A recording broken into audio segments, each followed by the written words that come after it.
Good morning শিশুরা, কেমন আছো সবাই? আজকে আমরা একটা কাকাতুয়া পাখি দিয়ে একটা ছড়ার নাচ করব। কাকাতুয়া তোর মাথায় ঝুটি, তাই কি গরব তোর? কাকাতুয়া তোর মাথায় ঝুটি,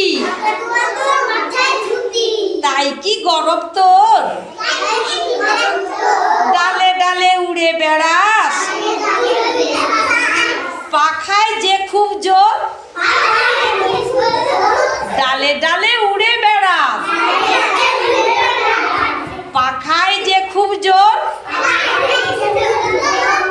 পাখিদের তুই দারোয়ান কি, তাই কি চেঁচাস এসে? পাখিদের তুই দারোয়ান কি, তাই কি চেঁচাস এসে? দুধ সাদা তোর পোশাক নিয়ে, যা উড়ে দূর দেশে। দুধ সাদা তোর পোশাক নিয়ে